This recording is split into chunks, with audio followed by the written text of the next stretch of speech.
Welcome, restless dreamer. You've just stepped into the shadows of sleep, where stories whisper and the darkness listens. I'm your guide tonight, your voice in the void, here to lead you gently into nightmares wrapped in lullabies. Before we begin, press like if you're brave enough, and subscribe for more midnight tales that blur the line between sleep and terror. Tell me in the comments, where are you watching from, and what hour has found you? The air up in the Appalachians had a kind of stillness Eric hadn't felt in years. It wasn't peaceful, not really. More like the silence was waiting, like the mountain held its breath just a little too long. The old family house sat at the base of Copperbrush Ridge, exactly where it had been abandoned 2 decades earlier. Nature had crept in slowly, ivy curling through the porch rails, moss painting the roof, trees leaning closer as if listening. Eric stepped out of his rental car and looked up at the gabled roof, the shuttered windows. The house looked asleep. It had been over 20 years since anyone had stayed there. His parents had died in a car accident when he was 10, and after the funeral, the house had been locked up and left to rot. Now, with the land inherited, it was his job to clear out whatever was left and prepare it for sale. A week. That's all he needed. The first 2 days were uneventful. Dust coated everything like a second skin. The air smelled like old fabric and time. Eric opened every window, letting sunlight and cold air slice through the musty stillness. He started boxing up old kitchenware and flipping through faded family albums that didn't quite feel like his. He slept in the upstairs bedroom, his childhood room, though he barely remembered it.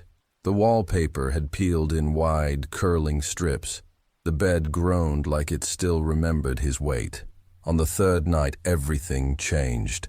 Eric woke with a start, not from a sound, but from a feeling, a strange awareness in his chest, like something had been watching him, or maybe standing over him a second too long.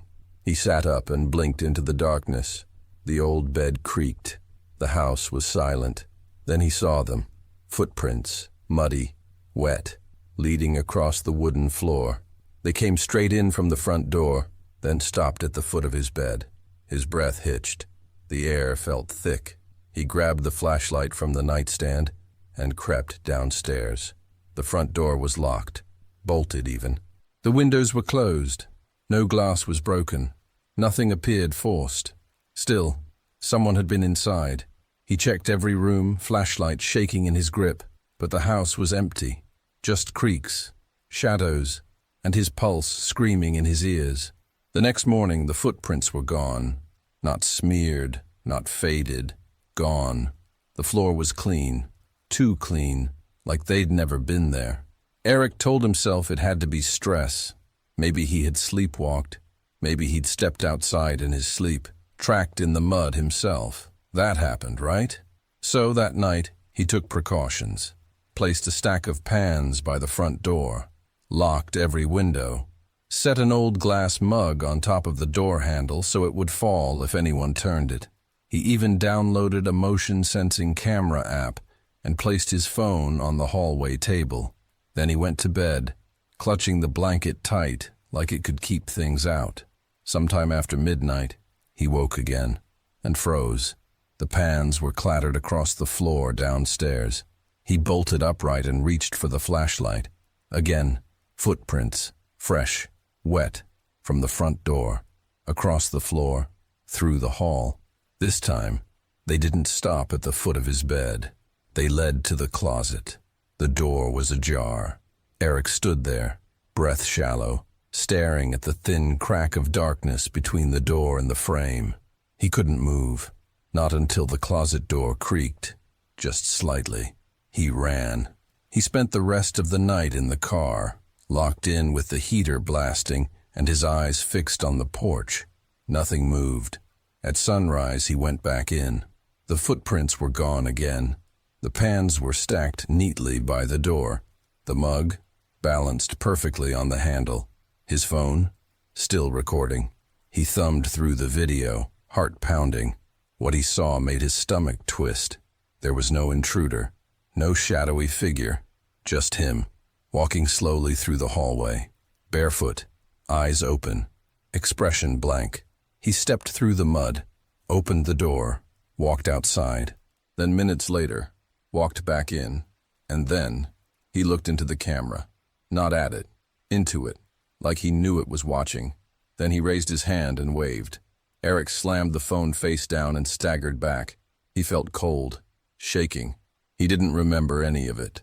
That day, he didn't touch a single box or drawer, just sat on the porch for hours, staring into the woods, phone clutched in his hand like a lifeline. That night, he tried to stay awake, but exhaustion took him. The dreams were worse. He saw the house not as it was, but as it had been, warm, full of voices, a fire crackling, his mother humming, his father laughing, then silence, then the sound of footsteps on old wood, and a voice, whispering from beneath the floorboards. "You left me here." He woke choking on his breath, drenched in sweat. The sheets had been changed, clean, crisp, like a hotel bed. He didn't own white sheets. Eric tried to leave the next day. He packed up what little he brought, shoved it into the trunk and turned the key in the ignition. The car wouldn't start. He tried again. Nothing. He grabbed his phone. No service. Not even a flicker. He looked up toward the house. The front door was open. Inside, everything was rearranged. Not in a chaotic way. Not thrown around. More like lived in. Chairs pulled back like someone had just stood up. A mug, full, steaming slightly. A photograph moved from the bookshelf to the nightstand. It was of Eric, maybe 7 years old, standing in front of the house with his father's arms slung around his shoulder. Only now, his father's face had been scratched out.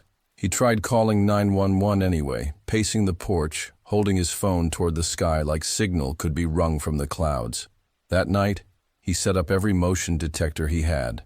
Phone in the hall, laptop camera facing the bedroom, even used an old baby monitor he found in a box upstairs. And then, against every instinct in his body, he waited. At 2:13 a.m., the monitor clicked. Eric sat upright. Faint breathing crackled through the speaker. Slow, steady. Then, a second breath. Not his. He stared at the laptop screen. And there, just outside the room, was a figure, pale, barefoot. Him, watching from the hallway, face empty. But the eyes, his eyes, looked wrong. Too wide, too dark. The figure raised its hand and pointed toward the closet. Then it moved. Not walked, glided into the room, reaching for the nightstand drawer. Eric snapped. He grabbed his keys, phone, and bolted outside. No shoes, just panic. He ran to the edge of the woods, desperate for light, for distance, for anything. He didn't stop until he saw headlights. They found him barefoot, bloodied, screaming on the side of a back road. A passing trucker called the sheriff. Eric was taken to a small hospital in the next town over. He told them everything. They called it trauma, sleepwalking, stress. He never went back. A month later, the real estate agent entered the house to prepare it for market. Everything was spotless. Fresh white sheets on the bed, photos placed neatly on the mantel, a note on the table. Just 3 words, scrawled in a hand that didn't match Eric's. I let him in.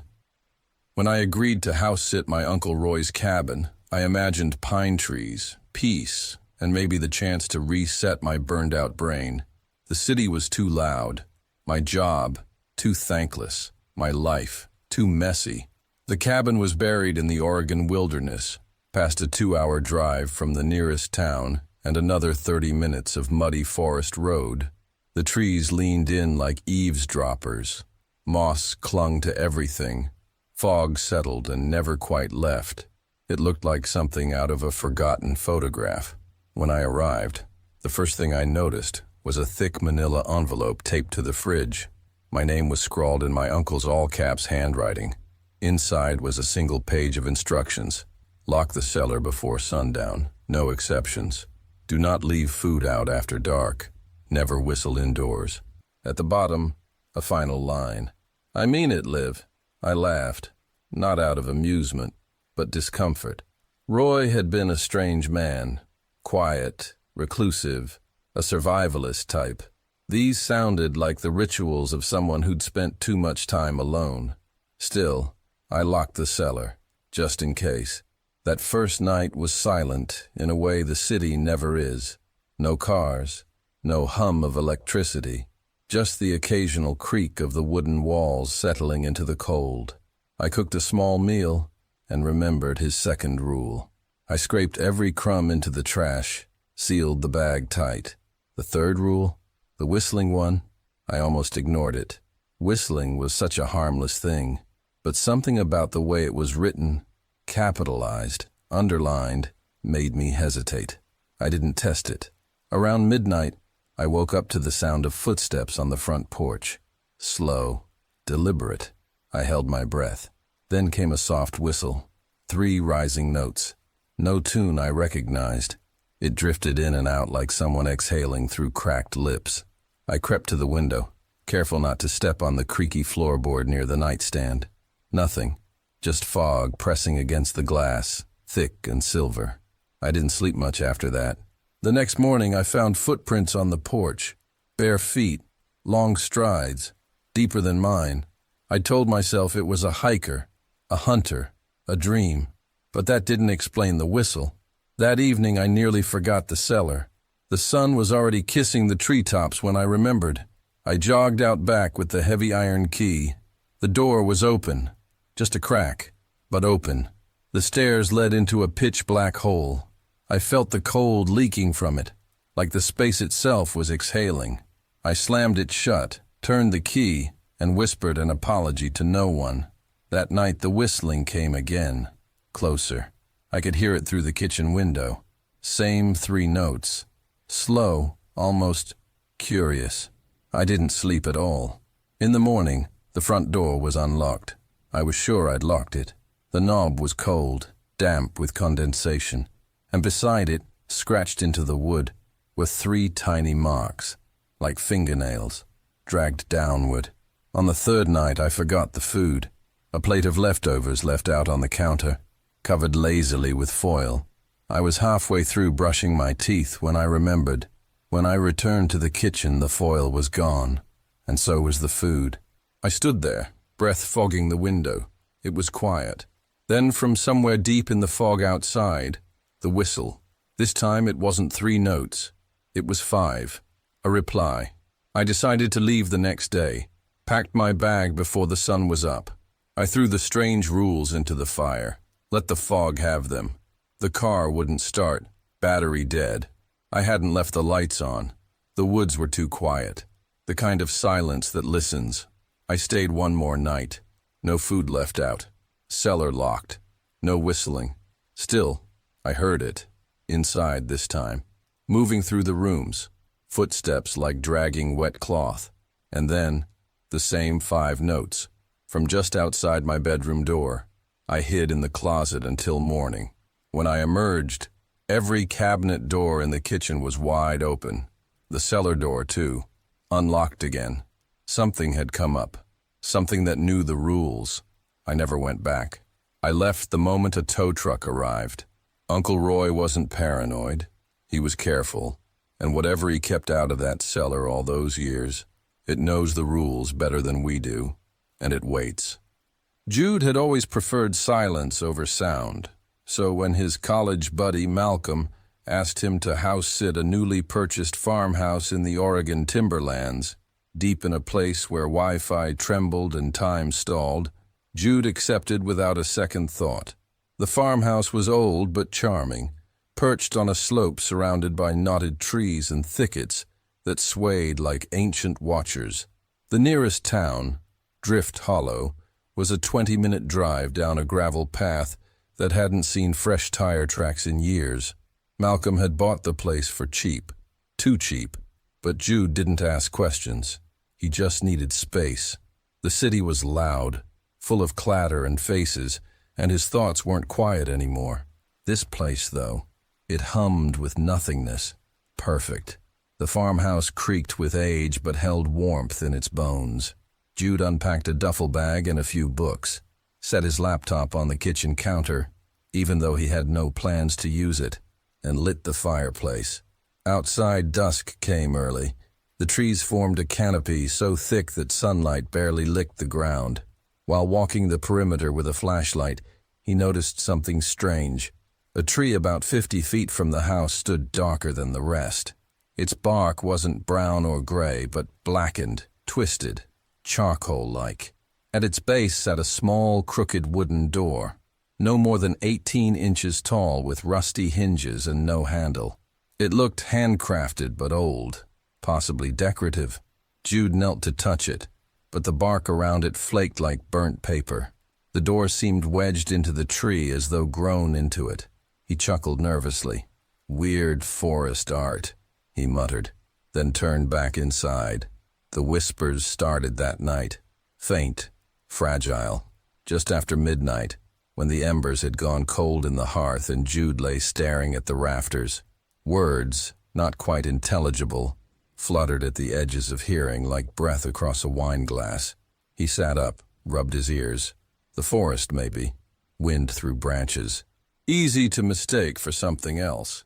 His mind playing tricks. But when he looked out the window in the early morning light, he frowned. The black tree? It was closer. It now stood about 20 feet from the front steps, its black bark steaming faintly as if exhaling. The tiny door remained. Jude shook his head, scanned the tree line. He hadn't misjudged the distance. The thing had moved. But trees don't move. He went outside, examined it again. No drag marks, no sign of transplant. Just earth, damp, untouched. "I'm going insane," he whispered, then stepped away. Animals had stopped coming near the house. The chipmunks and squirrels he'd seen on day one, gone. Even the crows perched in the distant trees avoided flying near the property now. The silence had changed. Not peaceful anymore, but alert, holding breath. The door in the tree was now 10 feet from the porch. Jude watched it from the window, cup of coffee in hand, heartbeat a metronome. At exactly 3:17 p.m. the tiny door creaked open. No wind, no storm, just a soft squeal of rusted hinges as the warped wooden panel yawned outward into the grass. Nothing came out. He didn't sleep that night. He tried to leave, threw his bag into the car, turned the key. Nothing. The engine stuttered, then died. His phone had no bars. The emergency landline inside the house buzzed with static. The lights flickered. Power was now unreliable. That night, knocking began. Not on the farmhouse door, but from somewhere outside. Low, rhythmic, knock, knock, knock. It circled the house. Jude didn't move. He sat in the dark, lights off, watching the shadows stretch long across the wooden floors. By dawn, he found muddy footprints on the front porch. Small ones, childlike. But no children lived anywhere nearby. Jude stopped counting hours. He boarded up the windows with furniture. He avoided looking outside. The black tree now leaned against the house, its bark crackling faintly, radiating cold. The door was wide open. He swore he saw something crouched inside it, just beyond reach of the light. Long arms, too many fingers, no face. He remembered something Malcolm had said offhand when offering the place. "Locals think the woods are cursed. I think it's just old people being weird." Jude didn't think they were wrong anymore. That night the whispers returned, closer, louder. Not words, just sounds, chittering and breathless. And the knocking? It came from inside the walls now. He stopped trying to leave. He barely ate. The house was changing. The mirrors no longer showed his reflection. The windows now displayed forests he hadn't seen before. Different colors, unnatural lighting. Once, while staring into the living room mirror, he swore he saw someone watching him from the ceiling. Not standing, hanging, swaying, but nothing was there when he turned. The black bark tree had grown tendrils, branches like arms wrapped around the walls of the farmhouse, crawling like ivy. He knew now. The door wasn't a decoration. It wasn't art. It was a passage. Something had stepped through it, and it had no name. He found one of Malcolm's books tucked behind a drawer. Local legends, old timber myths. One page stuck out. The rootkin are not spirits. They are not animals. They are not alive in ways we understand. They grow from rot. They wait for watchers. They do not knock to be let in. They knock to see who answers. Jude stopped reading after that. The whispers had become voices. Jude, Jude. They spoke his name now, not just from the walls, but from beneath the floorboards, from the fireplace, from inside his own head. He sealed the black door shut with nails and boards, taped it, hammered it. That night, it opened anyway. He found scratch marks on the inside of his bedroom door, deep ones, 5-fingered, and above them, scrawled in what looked like ash, chosen. The farmhouse no longer felt like a building. It felt like a body, groaning, breathing, watching. Jude collapsed on the bathroom floor, shivering, and finally cried. He didn't know how long he'd been asleep, but when he awoke, the lights were all on. Every window was open, and the tiny door from the black bark tree, it sat in the center of the kitchen floor, upright and glowing faintly red around the edges. Something scratched from behind it. Then a whisper, "Time to go back." Jude has not been seen since. When Malcolm returned a week later, the farmhouse was abandoned. His friends' belongings were still there. Fireplace lit, coffee warm. No sign of a break-in. But outside, the trees had shifted. Among them, about 10 feet from the porch, stood a new tree, black bark, cracked like firewood. At its base, a small wooden door had been nailed shut from the inside, and sometimes, when the wind cuts just right through the Oregon timberland, you can hear knocking.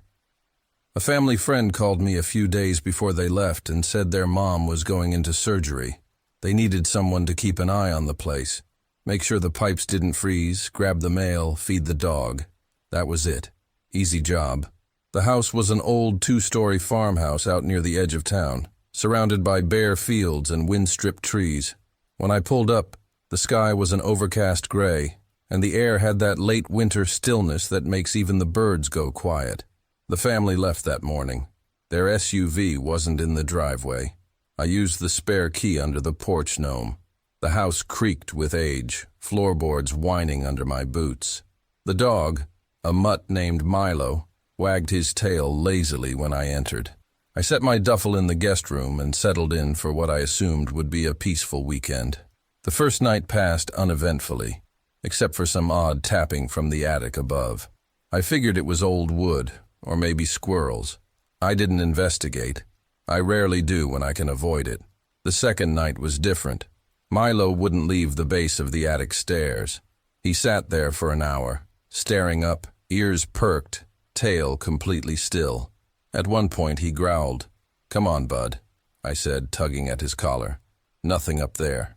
He whimpered, his nails clicking on the hardwood as I dragged him back into the living room. I stood at the bottom of the attic stairs, staring up into the dark. The door was closed. The tapping had stopped. Still, something in my gut twisted. That night, I woke up at 2:17 a.m. to the sound of footsteps above me. Heavy, dragging steps.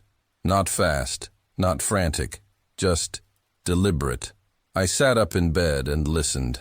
Milo was whining softly by the door. The steps went from one side of the attic to the other, then stopped directly above my room. I didn't sleep the rest of the night. The next morning I called the family. They were at the hospital, tired, distracted, but grateful I was there. "Is there anyone else with a key?" I asked casually. "No, just you." "Why?" "No reason. Just, I thought I heard something in the attic. Could be raccoons or something." There was a long pause. "You're sure it was the attic?" I hesitated. "Yeah." "Why?" They exchanged muffled words on the other end of the line. Finally, the husband came back on. "There's some stuff up there. Old family things. Just leave it alone, okay?" "What kind of stuff?" "Just don't go up there." That should have been enough. I should have left it alone, but something about their tone got under my skin. That evening I stood at the attic door with a flashlight in hand. Milo refused to come near. The door groaned open. Dust exploded into the light beam. The air smelled like mothballs and old wood. The attic was cluttered. Boxes stacked like crooked tombstones. old furniture covered in white sheets. I stepped in slowly. The floor moaned under me. Nothing moved. Nothing hissed or scampered. Just silence. I turned to leave, and that's when I saw it. In the far corner, half shielded by a dusty quilt, stood an old wooden rocking chair. It was rocking, slowly, back and forth, back and forth. I didn't move. I didn't breathe. There was no breeze, no draft, no open windows. I backed out of the attic and shut the door.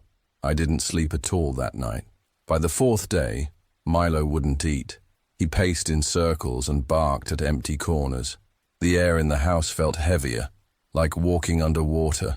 At night, the footsteps continued, but now they were joined by creaking, the sound of the rocking chair, and faint whispers I couldn't make out. I began locking the attic door. I jammed a chair under the knob, taped it shut with duct tape. Anything I could think of. Didn't help. I woke up to find the chair pushed aside, tape peeled, door open. Once, I found muddy prints on the attic stairs. Bare feet. Too small for an adult. Too large for a child. On the last night, the power went out. Just blink. Gone. The silence that followed was unbearable. I lit candles and sat in the living room with Milo shaking under my feet. Then I heard it. Crying. A woman's sobs. From upstairs. I froze. Heart hammering. Breath stuck in my throat. It went on for minutes. Then the sobbing stopped, and something began dragging across the attic floor again. Milo barked, then howled. That snapped me out of it. I grabbed my keys, threw on my coat, and practically ran for the door. But it was locked. The deadbolt had been turned from the inside. I hadn't done that. I fumbled with it. Hands slick with sweat. Behind me, the attic door creaked open. I didn't turn around. I couldn't. I heard the creak of the rocking chair. Then footsteps. Slow. Down the stairs. Something breathing behind me. A whisper near my ear. Stay. I don't remember unlocking the door. Just that I was suddenly outside in the freezing wind, Milo racing beside me. I slept in my car that night with the engine running and the doors locked. The next morning, I left the keys under the gnome and drove home. They called a week later, thanked me, asked if everything went all right. I lied. I never mentioned the rocking chair, or the whispers, or the footprints. I did ask one thing, though. What's up in the attic? They paused. Then, in a hushed tone, the woman said, That used to be my grandmother's room. She died in that rocking chair. Refused to leave. Said someone still needed her there. Why didn't you tell me that before? We didn't think you'd believe us. They were right, but I wish I had. When Mason's grandparents were hospitalized after a minor car accident, his parents asked him to look after their farm for the weekend. He agreed, without hesitation. The place was old, quiet, and far from the city's noise, a perfect break from school and stress. The farmhouse sat on a lonely stretch of land surrounded by acres of tall, whispering cornfields. The nearest neighbor was nearly 4 miles away, and the gravel road leading to the house was barely marked. GPS struggled, cell signal was spotty, and after sundown, the fields turned into an ocean of rustling shadows. Still, Mason didn't mind. The first day was calm. He fed the barn cats, checked the chicken coop, and microwaved leftover stew his grandma had frozen. He even brought his sketchpad and pencils, thinking he might actually finish the comic he'd been working on. By nightfall, he was curled up on the couch, blanket over his shoulders, watching old cartoons. Just past 10 p.m., he turned off the TV, made a quick round to check the doors and windows, and climbed the creaky stairs to the guest bedroom. The house was dead silent. No cars, no hum of streetlights, just the wind threading through dry stalks outside and the occasional creak of floorboards. Mason fell asleep quickly. It came at 2:13 a.m. A single knock, firm, flat. It jolted Mason from sleep. He sat up in bed, heart pounding. The sound had come from downstairs, maybe the front door, maybe the side. It was hard to tell. He stayed still, straining to hear. Nothing followed. No footsteps, no voices, just the whisper of wind in the corn. He grabbed his phone. No signal. One bar flashed, then disappeared. Probably nothing, he whispered to himself. Still, he crept down the stairs and checked every door. All locked, curtains drawn, porch lights still off. He stood there in the dark living room, listening. Nothing. Back upstairs, it took him an hour to fall asleep again. Saturday was uneventful. He spent most of the afternoon drawing by the window, watching the wind ripple through the corn like waves. It was peaceful. He even texted a friend about how creepy but cool the place was. That night, he made macaroni and cheese, watched an old monster movie, and was in bed by 11. He woke at exactly 2:13 a.m. 3 knocks, not loud, but deliberate, precise. He shot upright. This time he didn't hesitate. He grabbed the flashlight by the bed and tiptoed to the top of the stairs. The knocks had come from the kitchen door, the one that led out to the cornfields. He crept down, step by step, every board underfoot groaning. When he reached the kitchen, he froze. A shape stood beyond the frosted glass. Still, unmoving, no face, just a silhouette in the dark, tall and narrow. Mason backed away. His hands trembled as he reached for the phone again. Still no signal. He turned the porch light on. The figure was gone. The night returned to silence. Morning came with strange surprises. When Mason stepped outside, he noticed a patch of corn flattened in a perfect spiral near the edge of the yard. He didn't know much about crops, but he knew storms could leave damage. Only, there hadn't been any wind last night. He checked the trail in the dirt. No animal tracks. No tire marks. It looked too clean, too intentional. He stayed inside the rest of the day. He turned on every light in the house before dark. At 2:13 a.m., sharp, the knocks came again. 4 this time. 1 on the front door, 1 on the side, 1 at the back, the last at his window. He jumped out of bed, heart pounding in his throat. He rushed to the window but saw only darkness. Then he heard it, breathing, right outside, low, raspy, as if someone stood inches from the glass, exhaling slowly. He backed away. The breathing stopped. Then came the whisper. "Why are you hiding?" Mason turned and ran. He locked himself in the bathroom, slid to the floor, and stayed there until sunlight poured through the windows. He found more footprints, barefoot, deep, and circling the entire house. He called his mom and begged them to come home early. She promised they'd be there before sunset. That afternoon, he kept a knife in his pocket and didn't stray more than a few feet from the back door. The wind picked up. The corn swayed more violently than usual, and the silence between the gusts felt like it was waiting. He tried to stay awake, sat on the floor with his back to the dresser, watching the door. 2:13 a.m. This time, there were no knocks. Just a click. The back door. He jumped to his feet, flashlight shaking in his grip. He crept down the hallway.